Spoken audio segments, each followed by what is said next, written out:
Bonjour à tous et bienvenue sur ma chaîne. Aujourd'hui on va discuter de être réservé, ça craint. Non, ça craint pas vraiment, mais je vais vous expliquer un peu plus ce qui va se passer dans cette vidéo. Tout simplement, en fait, je voulais parler de ça parce que avant j'étais super réservée et ça me plaisait pas en fait. Parce que personnellement, pour moi, c'était vraiment une très mauvaise expérience. Et voilà, je voulais juste partager avec vous mon expérience et comment j'ai pu sortir en fait de cette condition où j'étais réservée. Donc très clairement, j'étais tellement réservée que franchement, entre un mur et moi, vous ne voyez pas la différence. C'était dur en fait, parce que les autres le voient et du coup, du fait que vous n'interagissez pas, les gens n'interagissent pas avec vous. Donc, je voulais juste premièrement en fait séparer la timidité du fait d'être réservé, parce que pour moi c'est pas la même chose et il me semble que c'est pas la même chose. Du coup, d'un côté il y a la timidité. En fait, la timidité pour moi c'est plus général et c'est aussi lié par exemple à l'anxiété et être réservé. Donc, il y a être réservé en fait pour moi c'est ne pas oser faire les choses. Donc vous allez juste vous retenir en fait de faire les choses.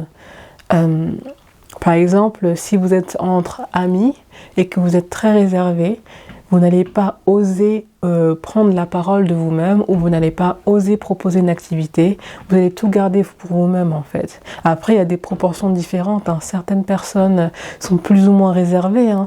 Après aussi, il y a d'autres personnes pour qui ça dépend de la situation. Je sais qu'avec mes amis, parfois j'étais très extravertie, hein. Mais par contre, quand je parlais avec des gens que je ne connaissais pas, là c'était vraiment... J'étais un mur en fait. C'est comme si j'étais pas là, que je sois partie ou que je sois restée, bah c'était pareil. Et quand on me demandait mon avis, je répondais avec 3 mots. Et encore, si j'arrivais à répondre, parce que j'allais presque me cacher en fait derrière la personne qui me posait la question. Enfin bref, c'était un peu terrible. Du coup, là, je voulais juste séparer la timidité d'être réservé, hein. Réservé, c'est vraiment être sur la réserve et ne pas faire les actions en fait qu'on a envie de faire le plus souvent. Je voulais aussi faire un point sur le fait que être réservé, ce n'est pas une tare, hein, c'est pas horrible. Pour certaines personnes comme moi, ça l'a été, hein, j'ai pas vraiment aimé, je suis vraiment désolée pour la lumière, mais le soleil s'en va. J'ai pas vraiment aimé être réservée parce que ça avait beaucoup d'impact sur ma vie personnelle, mais il faut savoir en fait que les personnes réservées, en fait, elles ont des qualités, beaucoup de qualités. Par exemple, les personnes qui sont réservées sont très observatrices, parce que oui, elles observent beaucoup puisqu'elles n'agissent moins en fait, elles interagissent moins, du coup elles observent beaucoup, sont très à l'écoute la plupart du temps. Et c'est vrai que ce sont des qualités qui sont très importantes, et ce sont des personnes très réfléchies, parce que du coup quand on est en tant que personne réservée, j'avais l'impression en fait que quand j'étais dans la vie, c'est comme si je regardais un film en fait. Et le fait d'être en retrait comme ça permet aussi de pouvoir être très analyste, de pouvoir analyser les situations et voilà, de réfléchir beaucoup avant de répondre, donc d'avoir une certaine réflexion interne, ce qui se passe dans notre tête. Donc il y a plein de choses positives il y a plein de trucs positifs quand on est réservé. Par contre, moi ça n'a pas été, parce que voilà, là où j'étais, il fallait pas être réservé. Donc pour moi personnellement, le fait que j'étais réservée, ça tient du fait que j'avais tellement peur de l'imperfection, j'avais peur de dire des mauvaises choses, j'avais peur de dire des choses qui n'avaient pas de sens, j'avais peur du regard des autres et que si j'allais dire une bêtise, de savoir en fait, j'avais tellement peur des réactions des autres et de leur jugement que finalement je prenais aucun risque et je restais dans ma zone de confort et je n'agissais pas du tout. Mais quand je me dis pas du tout, c'est pas du tout. Je ne vivais pas ma vie. Ma vie elle était en stand-by et j'allais dehors, j'allais à l'école, je revenais. Ma vie elle était quasiment en stand-by. Après j'avais des amis qui étaient quand même compréhensifs et qui me connaissaient, donc c'était un peu différent parce que j'étais un peu moins sur la réserve avec elles, elle ou il, peu importe. Mais du coup, c'est vrai qu'en général, j'étais vraiment sur la réserve et que s'il y avait d'autres personnes qui venaient dans mon groupe et qui parlaient, ben là, je ne parlais plus, c'était fini. Et du coup, ben, j'ai passé beaucoup de temps à être réservée et ça m'a fermé beaucoup de portes parce que quand on est réservé, on rencontre pas beaucoup de gens. On n'agit pas beaucoup, du coup on n'a pas beaucoup d'activités. Enfin, je parle pour moi, encore une fois, il y a d'autres personnes qui sont réservées qui vivent différemment leur vie, mais je parle pour moi, c'est que voilà, je vivais pas ma vie et j'étais souvent triste en fait. J'étais souvent triste, stressée de ce que les gens pensent de moi et c'était vraiment dû à l'imperfection, la peur de l'imperfection. Et c'était important pour moi à un moment donné dans ma vie de changer tout ça. Parce que je pense qu'avec le temps, j'ai compris en fait que petit à petit, que les gens en fait ils sont pas parfaits. Moi j'avais l'impression dans ma tête que les gens ils étaient parfaits. Je sais pas pourquoi j'avais ça, mais pour moi les gens, tout le monde était parfait et je devais agir de la même façon, c'est-à-dire être toujours parfaite.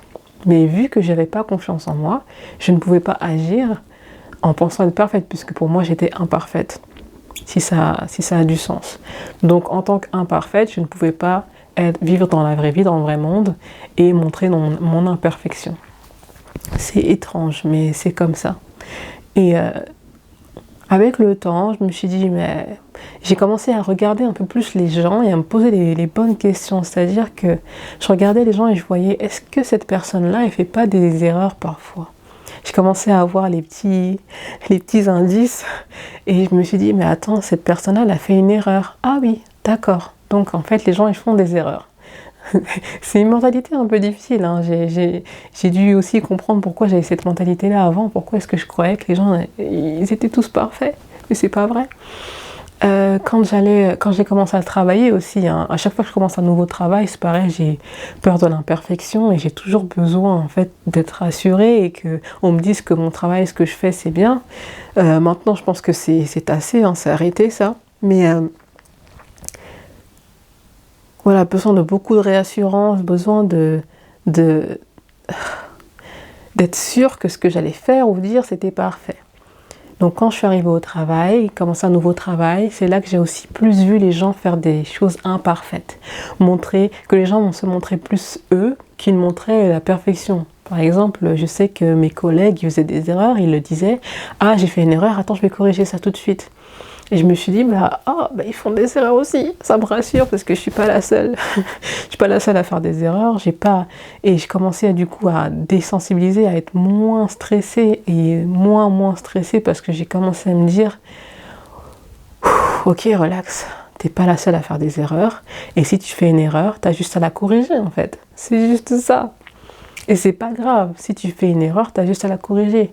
Les gens te jugeront, ça arrive malheureusement, les gens te diront qu'ils sont pas contents de toi, qu'ils n'ont pas aimé ce que t'as dit, qu'ils n'ont pas aimé ce que t'as fait, qu'ils ne t'aiment pas tout simplement. Et il fallait que j'accepte tout ça en fait, que dans la vie, on peut pas être parfait, hein, et que tout le monde ne peut pas accepter qui tu es et t'aimer. Enfin, c'est normal, on est tous des humains, on a tous des préférences et des gens qu'on n'aime pas, qu'on ne connaît même pas et qu'on voit, qu'on dit « Ah, j'aime pas cette personne-là ». Et c'était juste un process en fait, de me dire, voilà, essayer de voir autour de moi comment les gens réagissent, comment est-ce que les gens agissent et réagissent. C'est-à-dire que, est-ce que les gens réfléchissaient beaucoup avant de réagir, ou ils réagissaient du tac au tac, où ils répondaient, ils prenaient un peu plus de temps pour répondre, ils répondaient mais avec une réponse assez élaborée. Enfin voilà, c'est plus observer les gens et voir en fait comment ils ont fonctionné dans leur vie pour qu'ils arrivent là où ils en sont. C'est-à-dire pas réservés comme moi. Ou au moins s'ils étaient réservés, ils avaient tellement bien géré que j'ai pas vu. Tant mieux pour eux. Et voilà en fait, ma stratégie ça a été de voir les petites choses comme ça.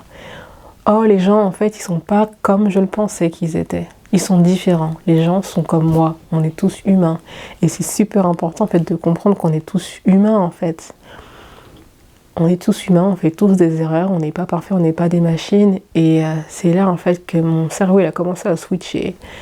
Et je me suis dit, écoute, ce qu'il faut que tu fasses, hein, c'est simple. Il faut que tu agisses. Si tu n'agis pas, tu n'auras rien, en fait. tu vas pas évoluer, tu seras pas moins réservé, parce que être réservé, c'est ne pas agir. Donc, si tu agis, ben, tu auras plus de choses dans ta vie, plus d'excitement, plus d'activités, plus de gens que tu vas rencontrer, et voilà, ça va être cool, ça va être plus marrant la vie, parce que sinon c'est pas marrant, hein. Prends pas de risques, reste chez toi, et puis regarde la télé, hein, et encore, voilà quoi. Donc voilà. Et c'est là que j'ai commencé à prendre un peu plus de risques et à sortir des sentiers battus. C'est-à-dire que, par exemple, en classe, c'était histoire de lever la main et de répondre, par exemple. Une fois, ou par exemple aussi, durant les meetings, les rendez-vous, c'était de prendre la parole. Après, je le fais toujours pas encore assez, mais bon, est-ce que j'ai vraiment besoin, je sais pas, mais c'est des petites choses comme ça, en fait, c'est des petites étapes, et en fait, c'est important de se connaître et de voir, en fait, comment est-ce que nous, on peut s'améliorer nous-mêmes avec nos propres expériences. C'est-à-dire que il y a beaucoup de gens sur internet qui donnent des kits tout faits, qui disent ah, tu vas plus être réservé après avoir fait tout ça, tu vas plus être machin avoir fait tout ça, il faut vraiment que tu fasses telle chose, telle chose, telle chose. Oui, en quelque sorte, mais parfois c'est pas adapté à la personne. Et la meilleure chose que vous puissiez faire pour vous-même, en fait, c'est de créer votre propre formation, je vais dire ça comme ça. Créer votre propre formation, votre propre stratégie pour sortir de cet état d'être réservé, du moins si vous le souhaitez. Moi, personnellement, ça a été de me challenger, de faire des challenges au quotidien, comme ils disent, ce qui est super important de faire, hein, c'est de se challenger tous les jours, d'avoir un challenge et d'avoir un peu peur tous les jours de ce qu'on fait, comment dire ça, je perds mes mots, mais je pense que vous avez compris, hein, c'est de faire des challenges. Et plus vous allez en faire, en fait, plus vous allez vous rendre compte que finalement, c'était pas grand-chose, en fait. D'avoir pris la parole, de s'être trompé, et finalement, c'était pas grand-chose. Vous pouvez aussi essayer d'embêter les gens. Par exemple, aller voir un peu plus de 2-3 fois votre manager en 1 heure pour lui poser une question. Ça va vous permettre d'être plus à l'aise après quand vous voulez poser des questions. Juste en fait pour explorer en fait les différentes situations que vous avez dans la vie et vraiment vous dire que c'était pas une mer à boire, quoi. Et ouais, c'était juste un petit verre à moitié plein, et en plus c'était une bonne boisson sucrée. Ok, je vais m'arrêter là. Bon voilà, je vais m'arrêter là. Je pense que tout simplement, faut être soi-même, petit à petit, hein. C'est dur parfois, hein. Faut se le dire, c'est pas évident. Mais il faut essayer d'être plus soi-même et plus en accord avec soi-même, de réagir quand on veut réagir, de se taire quand on veut se taire. Et ça ira mieux en fait. On aura moins de pression, moins de stress. Moins de stress. C'est stressant d'être réservé en fait. Ouais, juste s'adapter à nous-mêmes. Nous respecter nos envies, nos choix, nos décisions, nos opinions, et les dire à voix haute quand c'est nécessaire. C'est tout. Soyez vous-même, et je vous souhaite d'être vous-même, et vous aurez d'autres vidéos aussi qui vont apparaître sur la confiance en soi et sur comment avancer dans la vie, enfin plein de choses qui peuvent améliorer votre quotidien, comme des choses qui vont améliorer les miennes, hein, mon quotidien. Donc n'hésitez pas à vous abonner, et j'espère vous retrouver dans une nouvelle vidéo bientôt. Bye bye.